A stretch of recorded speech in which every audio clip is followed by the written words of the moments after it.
Welcome back. Let's hop into the roundup. Let's hop into this week's news. I know this is supposed to be news that outside like the mainstream stuff is talked about, but there's just some things in here I'm definitely gonna have to cover.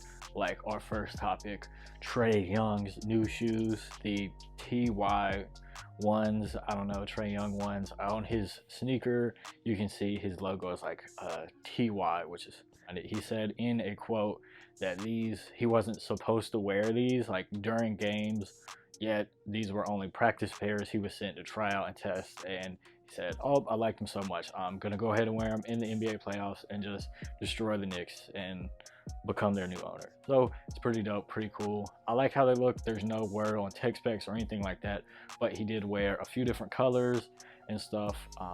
So definitely keep your eye out on that. This is another young Adidas athlete getting a signature shoe, which is super exciting. All the like Adidas signature models they don't look the same, but they do have similarities and stuff in common. They have one of the freshest like basketball lineups in my opinion right now. Anyway, I thought that was pretty dope. Definitely had to mention it. All right, now let's talk about something that you probably haven't heard until right now in this video. Brand new information right now, never before seen, released, ever.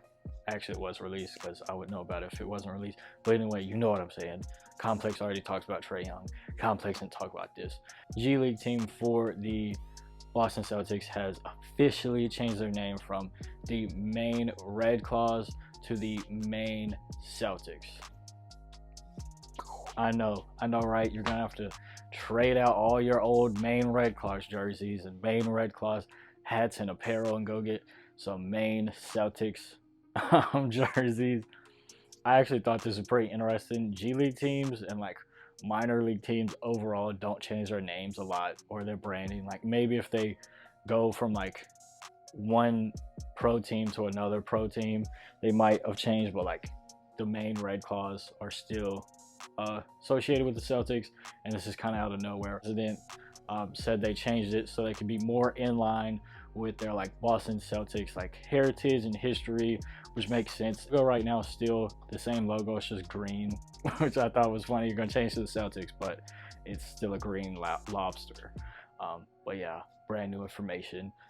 Sticking on the theme of basketball or NBA team branding and brands, we have some leaked 2021-2022, so next season, NBA city jerseys by Nike. Boom, here we go. First look at these. I've seen this leak going around the internet, some not too much, so I don't know if these are official leaks, trusted sources, whatever. Take this with a grain of salt, please.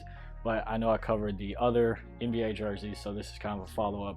It wouldn't be surprising if these were real. Nike is doing a lot of different editions, a lot of stuff changing up. Nike's not bringing back like the Miami Vice uniforms. They're like dropping different ones. So here you can see some of the ideas. I'm sure every NBA team will have a city one, so even if this is correct, there's more ones to come.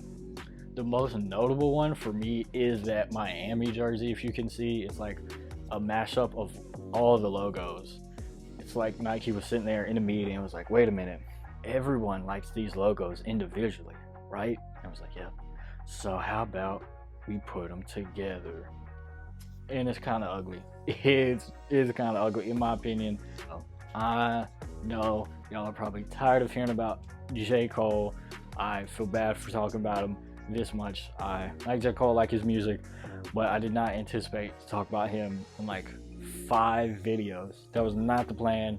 I'm not just finding stuff on J. Cole just to talk about him. He keeps doing stuff, so I have to talk. That's the responsibility, right? My segment is to talk about stuff that is outside of the typical NBA basketball news sphere, right? Where's J. Cole lived the past since I've started this? Outside of the NBA news sphere. So the first roundup, I was like, oh, he went to the BAL. The second roundup, I was like, oh, he's playing in the BAL, and this was what he's doing. And then if you haven't seen it, I've dropped the RS Dreamer video unboxing some of his new Dreamers from the City Pack. Those, I like the shoes, obviously. That had nothing to do with like me being like, oh, I gotta do more J. Cole stuff. Like, I really just like the shoes, spur of the moment purchase. whatever. Go check that out. Banger video. And then now in this episode of the Roundup, he's left the BAL. So he went there, he scored 3 points, and then now he's leaving. So I had to cover it. I'm like, I'm in this deep. I've already talked about it on all the roundups so far. So why not keep going in on the J. Cole train and talk about his professional basketball experience.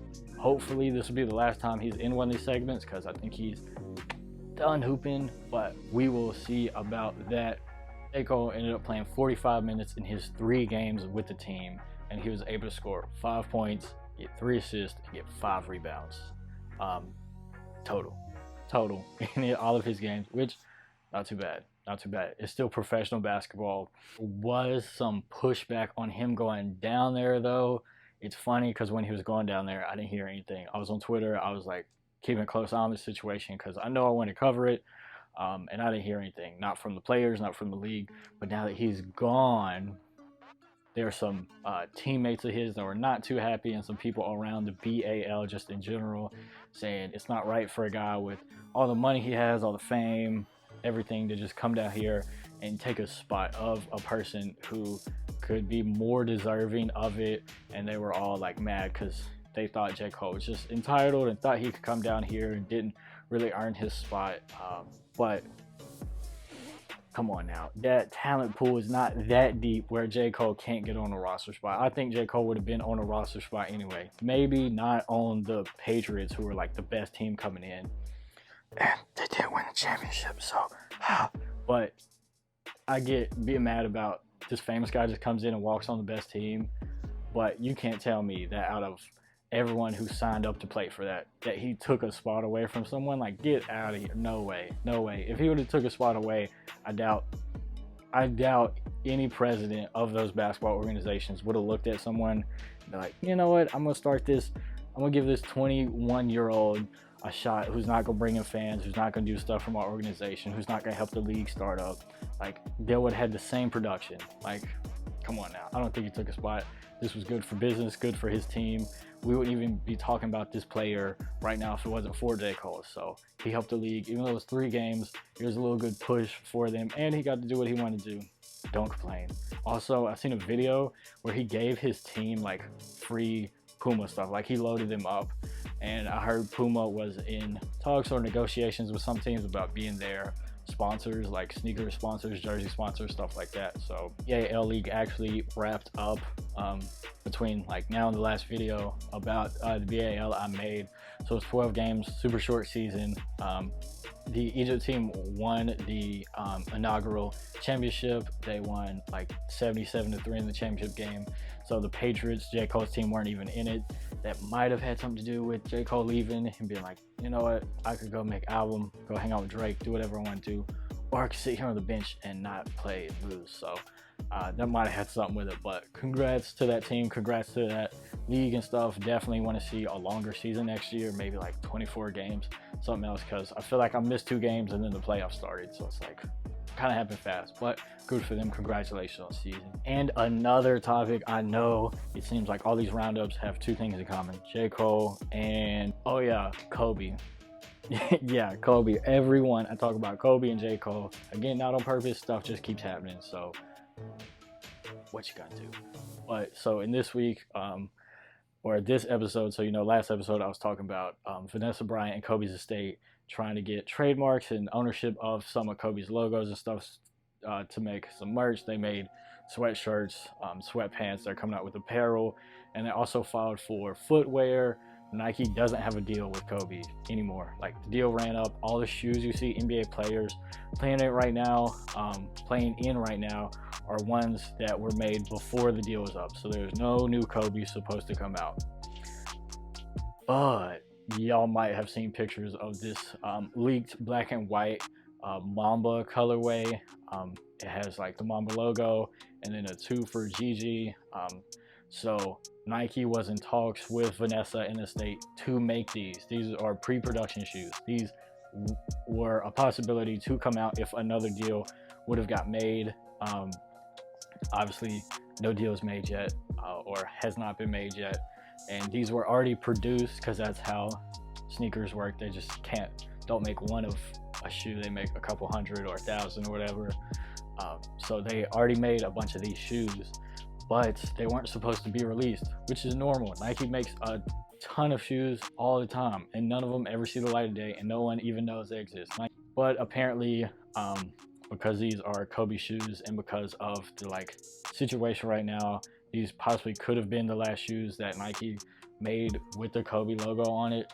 They have been getting leaked and released to players, or leaked and released to people and sent to players. Vanessa put up this statement on her Instagram, basically just saying like, very disrespectful Nike. Like, she was mad, obviously, like that they would still allow this to be leaked. And now this could be all on Nike, or this could be on, like, if they had already shipped these to retailers, which I was seeing that this might be a retail leak, like Nike had shipped some to a retailer, and then that retailer was giving the shoes out. But who knows?